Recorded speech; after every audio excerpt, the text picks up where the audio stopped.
বিপদে না পড়লে বোঝা যায় না আসল বন্ধুকে আর নকল বন্ধুকে। মুখোশ দ্বারা কিছু শয়তান আছে যাদেরকে বিপদে না পড়লে বোঝা যায় না। একবার বিপদে পড়বেন দেখবেন আপনারা আর খোঁজ খবর নেবেন, আপনার পাশেও দাঁড়াবেন না। আর যদি আর্থিক অবস্থা খারাপ হয় তাহলে তো কোনো কথাই নাই। তাহলে এমন দূরত্ব বজায় রাখবে, মনে করেন ফ্যামিলির কোনো অনুষ্ঠান আছে, কোনো বিয়ে শাদিতে আছে, আপনি কেউ কখনো মনেও করবে না, ডাকবেও না।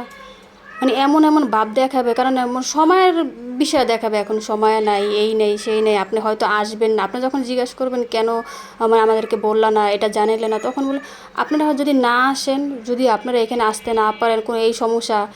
কিন্তু যখন মানে বুঝবেন, আস্তে আস্তে বুঝবেন যে আসলে এরা কিসের জন্য করে। মনে করেন আপনারা টাকা দিতে পারবেন না, টাকা নাই, আপনার টাকার অবস্থা, টাকার সমস্যা, এই কারণে মনে করেন যে আপনারা ডাকবে না।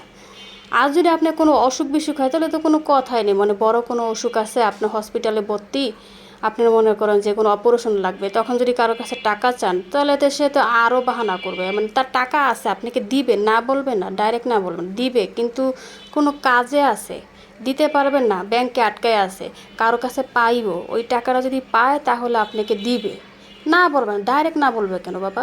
ডাইরেক্ট না বললে তো আপনার কাছে সারা জীবনের মতন খারাপ হয়ে যাবে। ডাইরেক্ট না বলবে না, দিবে, টাকা দিবে, অপেক্ষা রাখবে। আপনার ওখানে হাসপাতালে বসে মনে করেন মৃত্যুর সাথে মনে করেন লড়াই করতেছেন, আরে আমার ভাই বা আমার বোন, আমার আত্মীয় স্বজন আমার টাকাটা দিবে, ওইখান থেকে পাইয়া দিবে, আমি অপারেশনটা করবো, আপনি বসেই থাকবেন, আর আপনার অপেক্ষা আর শেষ হইব না।